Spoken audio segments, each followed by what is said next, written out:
We might. Do you have any idea how many made-for-TV movies, classic made-for-TV movies, I've watched in their entirety, with the thought that this might be good for the show? Yeah. And then I realized, no, this isn't. It's not funny enough. We have nowhere to go with this. The Rees Company. By the way, like, comment, and subscribe. It helps the algorithm. The Rees Company.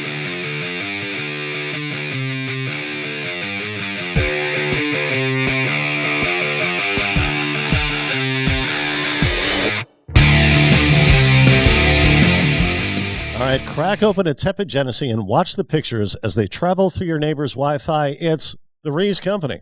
I'm Steve Rees, the bull of American broadcasting, alongside the great Chris Morganti. How are you, Chris? I'm good.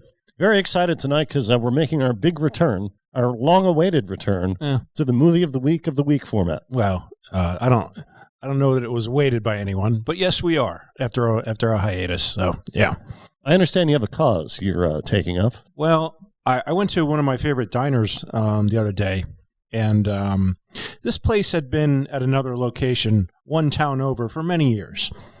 And they recently relocated to Bridgeport, Pennsylvania. Now, are you familiar with this town, Steve? Vaguely, not closely. It's not. It's I guess it's going through a bit of a gentrification, you could say. Okay, but it's far from complete. It's not exactly a high-class neighborhood. But it's what you could call an up-and-coming place. So this restaurant relocated there, and recently they brought along this piece of statuary, which had adorned the front of their restaurant for many years, and they moved it to the new location.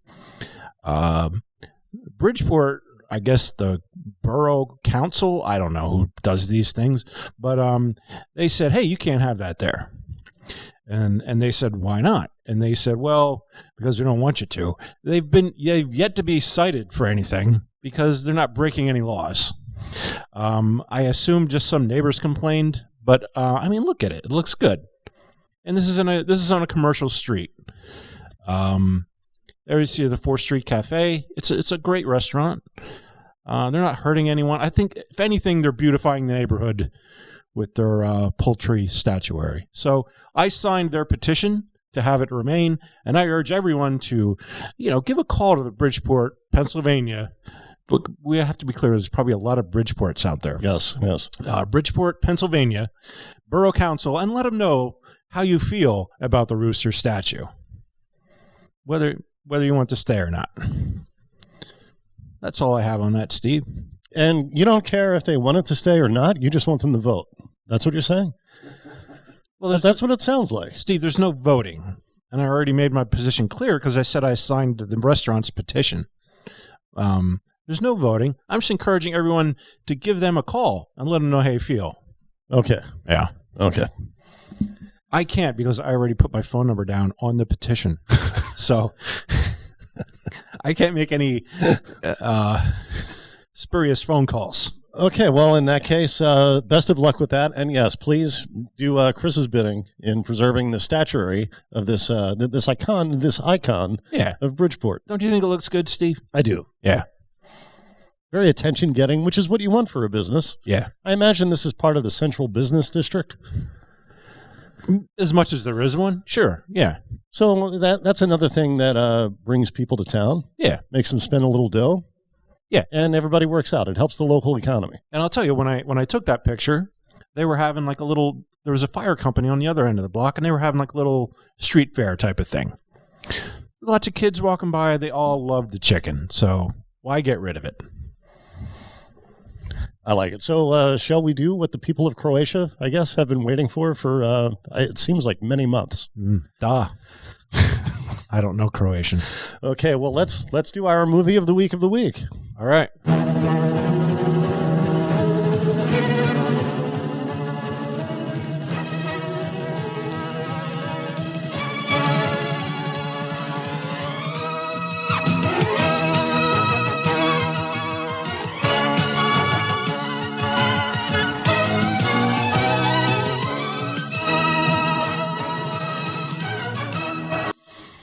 Okay, it is The Strange Case of Dr. Jekyll and Mr. Hyde. It aired on October 29th, 1989 on Showtime. Now, It's based, of course, on the 1886 short novel by Robert Louis Stevenson. Yeah, I'd recently read that, and I thought it was great. So I thought, hey, why not look for an adaptation of it to bring to the show? I settled on this one from, what'd you say, 1989? Yeah. This was, I'm a big Babylon 5 fan. Steve, are you familiar with that show? I'm aware of it. Is it a Star Trek spinoff? No, it has nothing to do with Star Trek, but it is space science fiction. And the guy who wrote it was called Jan Michael Straczynski. He was the showrunner. He wrote most of the episodes. He was a creator. He did everything. So as a fan of his, he wrote the screen adaptation of this, and I thought, well, this would be a good one to check out. So that's why I chose. Were you expecting space robots? No, I was expecting decent writing. Oh. So we'll all be the judge of whether or not we see any of that. He also ran Murder She. He was a showrunner for Murder She Wrote. In between this, what we're about to see, and the premiere of Babylon 5. Now, were you a fan of Murder She Wrote? Oh yeah. Now that I used to go over and watch with my grandmother. No surprise. There's a lot of nostalgia there, remembering times spent watching TV with my grandmother, and also it's great if you're looking for something to watch while you fall asleep. Most mystery shows, you'll be like, I wonder who committed that murder. I got to watch till the end. I promise you'll fall asleep and not care at all. Now, did you enjoy it at the time? Well, yeah. Murder at She the Wrote. time, yeah. Well, I go over and play board games with my grandmother and stuff, and then we'd watch Murder She Wrote. That's very nice. Yeah. Nice memories. Yeah. You mentioned the screenwriter. It was also directed by Michael Lindsay Hogg. Does that name ring a bell? It does, but I don't know why. His work served as the source material for another project we discussed, namely Get Back, the Peter Jackson Beatles documentary. Lindsay Hogg directed Let It Be. Oh, right. And the raw footage from that was what became Get Back. Oh, yeah. Now, this Jekyll and Hyde adaptation is part of an anthology series called Shelley Duvall's Nightmare Classics. And the eponymous actress appears nowhere in this. Yeah, I saw her name in connection with this, but she's nowhere in the credits. I don't know what her involvement is in this at all. I believe she played a supervisory role in the series. Weird. And this wasn't the only series she produced for Showtime. Oh. Or supervised for Showtime. Huh. She did 2 other series that were mainly aimed at children. And this was the first one that was aimed at older kids. The Nightmare Classics. So it doesn't involve... You know who we need to be in business with, the Showtime executive said? Shelley Duvall. I think that's a little bit weird, Steve, but all right. Well, as we said, Shelley Duvall is not in this. This stars Anthony Andrews in the title role. Now, who is he? He's the guy who played Dr. Jekyll. Dr. Jekyll and Mr. Hyde. You know, it's actually pronounced Jekyll. I didn't know that. Yeah. Well, what did you say his name was? Robert Louis Stevenson? Is that Yeah. right? Well, he was Scottish, so if you think about it, Dr. Jekyll, it kind of makes sense. That does make sense. Yeah. So we're going to go to our first clip. And here at a social gathering... But this guy who plays Dr. however you want to say it, we don't know him from anything else?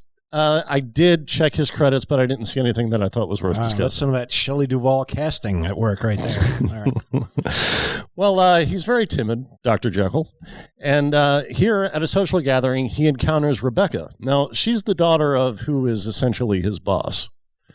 The daughter of the man who... Well, so in this adaptation, Dr. Jekyll is he's a teaching doctor.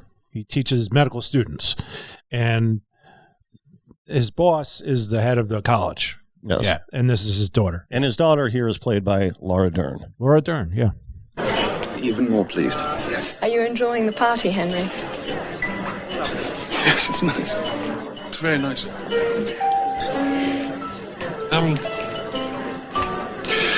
It's good to be out of the lab. Is it? Yeah, not that I mind being in the lab. It's just good to be out. Once in a while. Listen to him, Miss Lehman. You wouldn't believe what I went through to get him out of that place of his. No. The work is far too important, he said. Really? My father tells me you've been conducting research into the realms of the human psyche. Oh, hardly that grand. But I thought you'd said it was important. I don't think that it would interest you. Oh, but it would. Truly. Well, I tell you, Laura Dern, she never gets the right leading man, does she? It's either a guy with no personality who's decent looking or a guy with a great personality with a face like a ooh.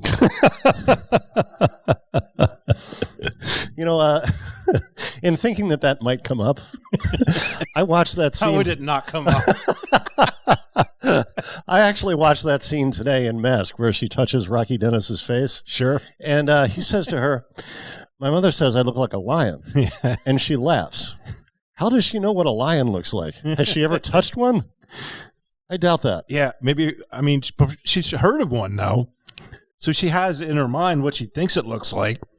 And maybe that's why she... I have no idea. Yeah. So, that Anthony Andrews guy, he looks kind of like Cliff Richard.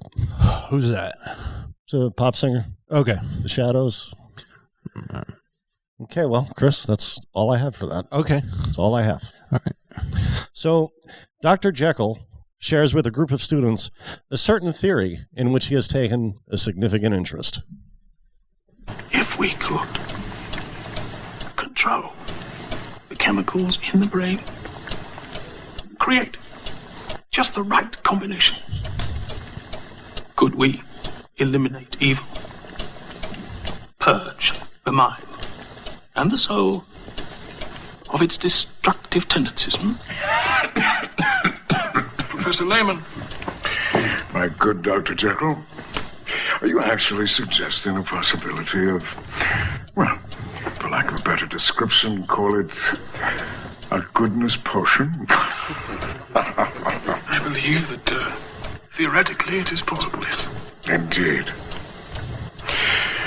Well, then I suggest it might more properly belong in a philosophy class rather than anatomy. We wouldn't want to confuse our nation's young physicians with fancies and hobgoblins of the mind, now would we? Now, that's not Artie's dad from Dirty Work, is it? No. You're thinking of Jack Warden. All right. That is not Jack Warden. Wow, fantastic. Fantastic clip. I don't know. Hey, Chris, any ideas for next time? All right. Maybe the Thornbirds? I'd be all for that. Sure. So that guy, he's not Jack Warden. He's probably Laura Dern's father or something in this. Yeah, right. Yeah. Well, he doesn't seem to be too keen on the idea of a medication that can change one's brain chemistry to favor good acts over bad ones. But yeah, that sounds like a terrible idea. We thank God we don't have any medications that alter your brain chemistry now. Well, this was the 19th century. Yeah, he was on the forefront of medicine. But that doesn't discourage Jekyll from experimenting with the notion. Okay. He puts in long hours at the lab working on his brain-altering formula. He's there so late, in fact, he falls asleep at the lab table and accidentally ingests part of the elixir. Yeah, this is where it gets good. Yeah. Yeah.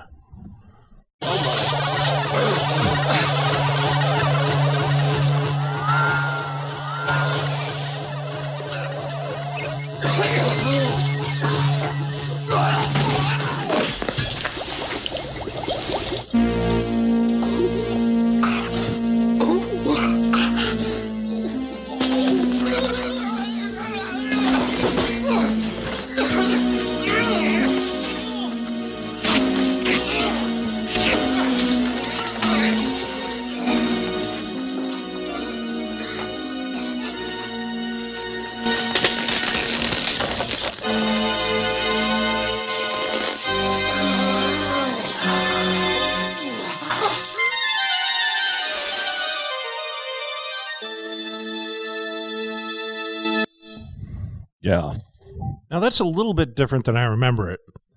And also, I didn't think they had Moog synthesizers in the 1890s. But, all right, it's picking up. You said that the man who wrote the teleplay, he worked for Babylon 5. He had worked for, Yeah.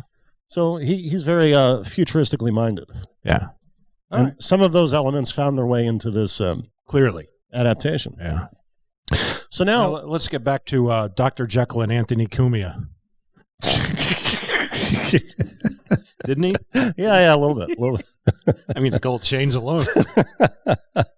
So snorting the powder that he's concocted turns Jekyll into a woman-crazed maniac. I don't think it was a powder. But... And he interrupts some sort of samurai poker game to ask where his love interest can be found. And it turns out she's shopping for groceries. So Hyde heads to the supermarket, and he espies her by the produce. Let's take a look. My love. You shop here? I'm shopping for you. We'll make the wine of me, oh, my pouting princess. Oh, not here. What do you think this is, a Kmart? Let's go back to your palace, my queen. Together we'll grind the fruits of passion. You pay for the groceries? Yes. Oh, I love your hair. Who does? All right. Yeah.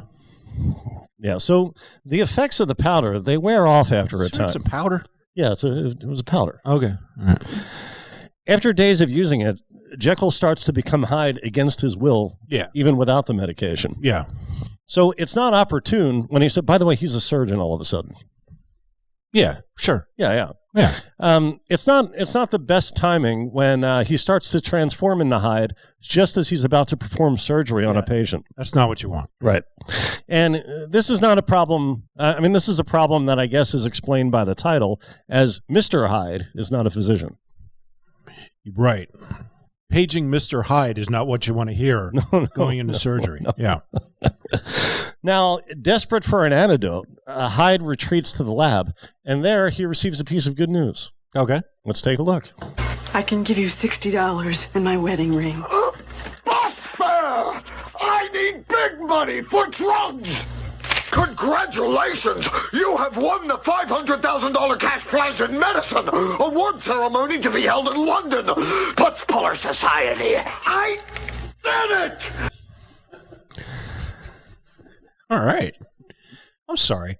They're giving out dollars in London. I'm a little bit confused. Where does this take place again? Well, it takes place all over the world. Oh, okay. As we're about to find out. I found something interesting about that telegram. At the end of each sentence, the word stop didn't appear in place of a period. Right. And that was usually the case in a telegram, or at least when you hear them read in, I've never actually seen one, but when you would hear them read in movies and television, there would be stop. Well, it's either they're right or every other thing we've seen is right. Well, I did a little research on this, and I found out why. Okay. It turns out that a telegram from a prestigious organization, like giving out awards for medicine, they likely would have had full punctuation in any telegram they send. And the reason why is because people would use stop instead of a period because words were included in the price of transmission, but punctuation was extra. Interesting. So stop wasn't a word then? Well, no, it was a word, but because it was a word, if you used it instead of a period, you would pay less for the So you weren't paying per word? You were paying for punctuation for some reason. Yeah. I think also the length of the word, the fact that it was 4 letters, folded it into the cost of the rest of the telegram. You know what? We'll have to look this up. I have a feeling that you may have not quite interpreted that correctly, but I don't want to just sit here and argue with you. We're enjoying a great movie. Yes. So we'll figure this out and get back to everyone. Yeah. So this news that Dr. Jekyll is being recognized for his scientific breakthrough naturally leads him to commandeer a vehicle. Wait, I'm sorry. Yeah. What breakthrough is he being awarded? Turning into a Anthony Cumia? Basically, altering people's brains to focus on certain aspects, to control the animal nature of man, I believe. Okay.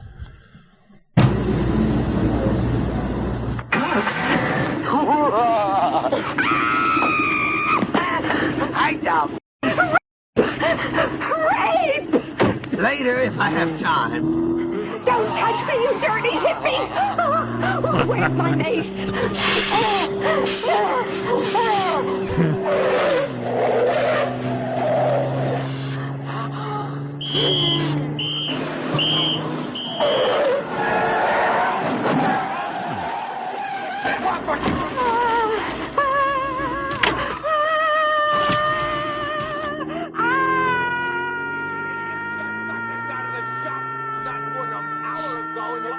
You didn't even see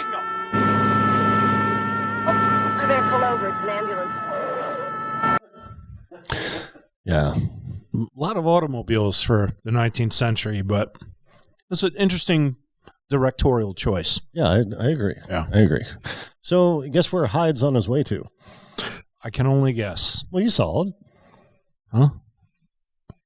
You watched... I don't know. I must have fallen asleep again because this is way different than how I remember what I watched. Oh, okay. Well, I'll spoil it for you. He's on his way to a video arcade. Okay. Where he's somehow... what's the word? Apocryphal? Is that what I'm looking for? Yeah. Okay. Anachronistic, I think is the word. Yes, that's what I'm looking for. Yes. So he goes to this arcade where he somehow knows we'll find that gal from the supermarket, and her name is Ivy. He yells at her the news of Jekyll's upcoming commendation and demands that she accompany him to the ceremony in London. Okay. She doesn't see what that's got to do with him. He screams that he and Jekyll are one and the same. Yeah. Ivy doesn't buy it. Then this occurs. You're coming with me.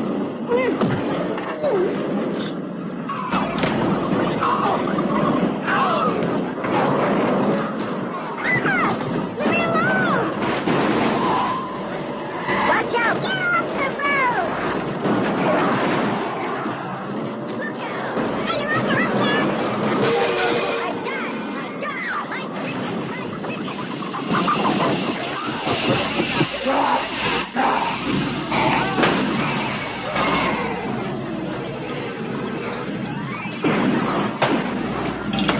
Kids today. Yeah, she's okay. She's okay. Why did a chicken fly out of the video game? Well, I think the chicken might have had a role in the operation of the machine. At some point, one of the drivers in the game does say something about, "Hey, you killed my chicken" or something. There are chickens in the game. Okay.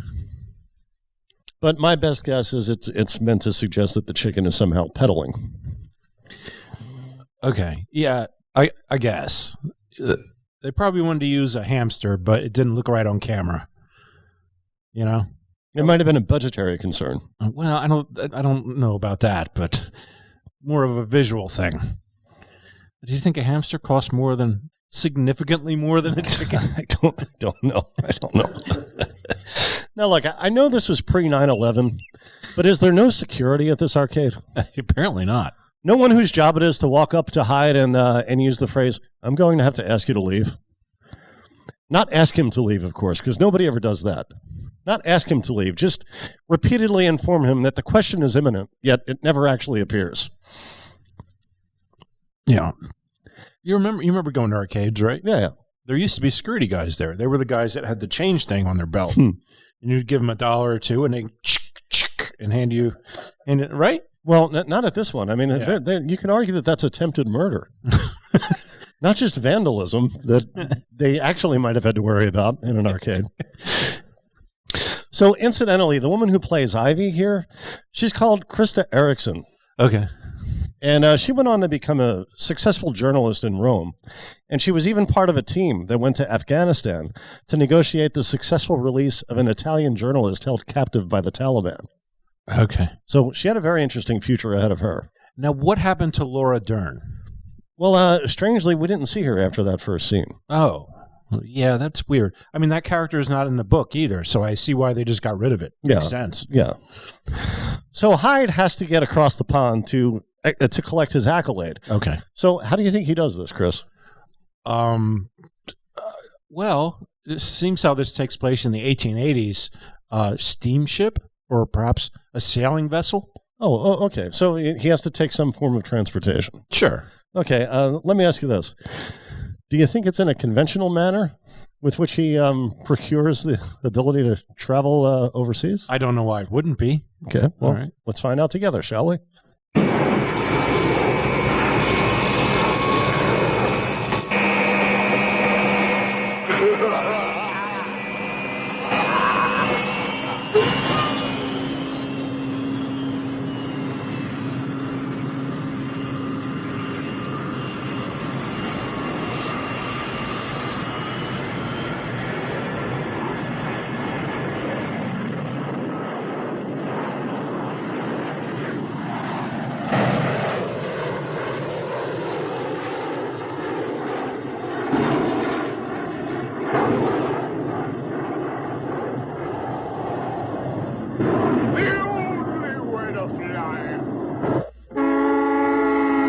He has a martini.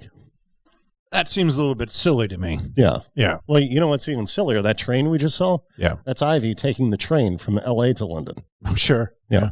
Via the Ultra Channel. Okay. So at the award ceremony...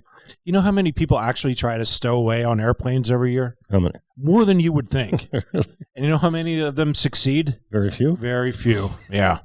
Turns out there's not a lot of air up there when you're not in the compressed cabin part of the airplane. Right. And you're standing next to like he was, or in the wheel well, like most people try to do it. He seemed quite comfortable. Even if you survive the lack of air, most people tend to get caught off guard when the wheel starts to lower down and they're just lounging on it. And that's when they fall out. Oof. Yeah. So now it's time for the award ceremony. Oh, great. Now, Hyde, he's still Hyde at this point. Hyde forgoes the customary acceptance speech in favor of a pantsless performance of an R&B song ostensibly titled, I've Got Nothing to Hide. Bold choice. Yeah. Now, this is all met with something not best described as apathy. Hyde is chased out onto the streets of London, and the pursuit ends when he's pushed off the rooftop by Ivy. And after the impact, he reverts back to his Jekyll persona. Now, Ivy and Jekyll's fiancé, and yes, Jekyll has been engaged this entire time, the two women discover that this whole Jekyll-Hyde gimmick could work out for everybody. Let's take a look.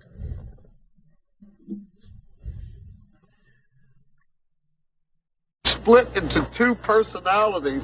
Listen to everybody? Yes, but I can't reconcile the two.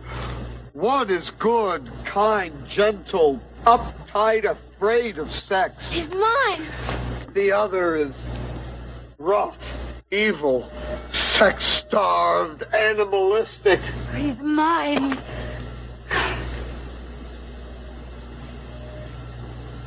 We could probably work this out.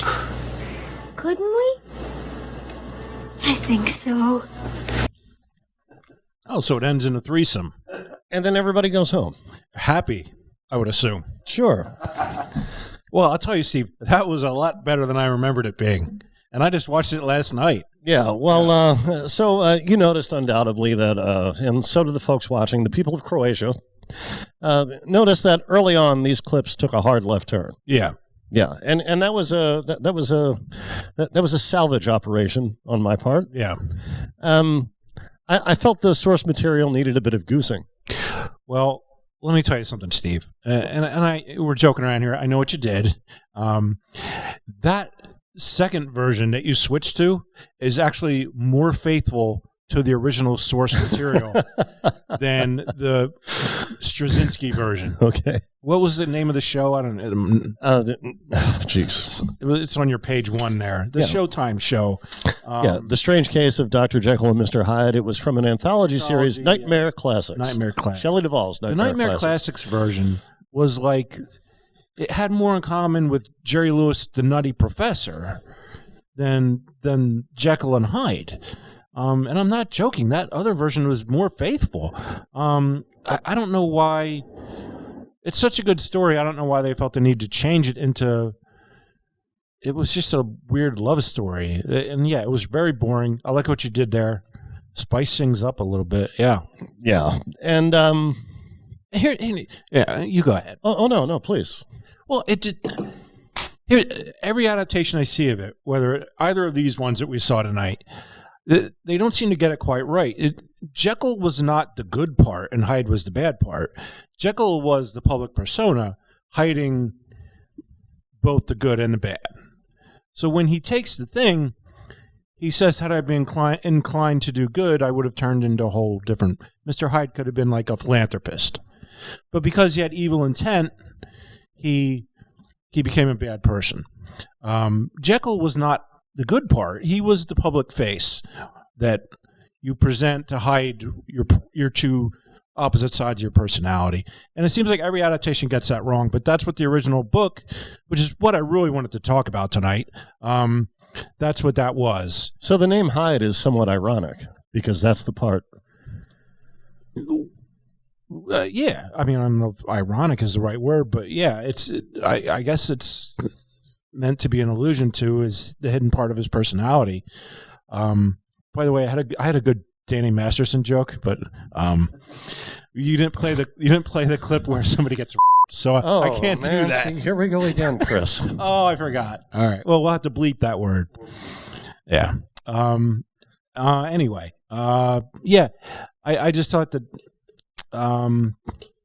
That's my thoughts on that. Okay, and by ironic, I didn't mean ironic. It would have been ironic if the hidden part was the Jekyll. Yeah. Right. That would so I did kind of get that backwards in the moment.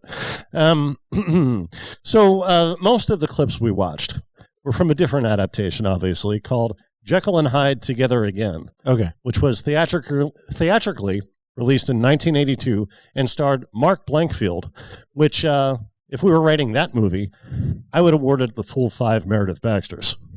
Okay. Really? Okay. That have anything to do with Yahoo Serious? No, that's young Einstein. Okay. Because that guy seemed to have an Australian accent of sorts. I didn't know what was going on. Okay. Well, no, he's from Texas. Okay. All right. But the film you selected, Chris, was not Jekyll and Hyde Together Again. It was the Showtime version of Jekyll and Hyde. And in your defense, you and I have very different criteria for choosing the films we discuss on this program. Right. I tend to select made-for-TV movies that are sensational, have ridiculous premises, or are very much a time capsule of a very brief era. Because those elements lend themselves to jokes. I think, Chris, you just want to enjoy the movies we watch at face value. All right. All right, here's how we're going to start next show, Jim. We're going to take what he just said, and then we're going to go over the movies that I picked versus the movies he picked. And we'll see this, I picked movies for their fun-loving, joke-premising, having criteria. Because, man, have you ever picked some down, awful movies? Well, not just bad movies, but depressing and the last thing you would want to joke about movies. It's not. I reject your whole premise. Okay, you may, but I submit that the movies I've chosen have all lent themselves to joke writing for us. Okay. They've provided setups for us. By the way, I don't just pick movies I like. I picked Viper, and we hated that. Pretty sure we hated the last thing I did, too, before the whole Natalia Grace thing. Right. Yeah. Okay, so in that case, I'm going to rate the Jekyll and Hyde episode of Nightmare Classics 1 Meredith Baxter, based entirely and unfairly on its uselessness to me as the co-writer of the Rees Company. How would you rate it? You know, I'd forgotten that we rate these things because it's been so long. Yeah, there's no reason to give it more than 1. There's no reason anyone should watch it. Unless you're such a big Babylon 5 fan that you need to see everything Straczynski's ever done.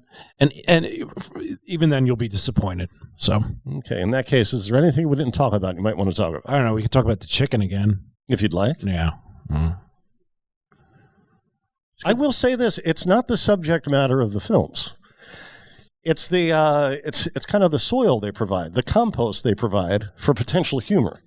Okay, I don't believe you're correct in this. We might. Do you have any idea how many made-for-TV movies, classic made-for-TV movies, I've watched in their entirety, with the thought that this might be good for the show. Yeah, and then I realized no, this isn't. It's not funny enough. We have nowhere to go with this. Right. Again, I wanted to talk about the book, and I sent you the link to the book for free. Did you take a gander at that? No, I was too busy trying to turn the movie you submitted into something we could watch and enjoy. Or we could have talked about folks the book could watch and enjoy. And had a, Are people not familiar with the story? I think people know the story. I'm telling you, people aren't familiar with the story because there's a common misconception that I just brought up. I don't think people get anything other than there's a Jekyll and there's a Hyde. There's a lot there, man. It's a great book. Everyone should check that out. Or check out the, what's the second one called? Who's Hiding Who? What'd you say it was called? I don't know what you're talking about. The second movie. No, Jekyll and Hyde Together Again. Yeah. Especially the I've Got Nothing to Hide scene which I would have shown, but I have a feeling that we'd get dinged for using the music that I can't imagine anyone claiming a copyright on. Right. Well, let's end the show and we'll go listen to that. No one wants to tell on themselves when it comes to that. Okay, in that case, I think we did it. Chris Morgani, Jim Corian, I'm Steve Rees. Ask me. Ask you what. Hold on back now. Tigers. Eat 'em all. We did it, Seth.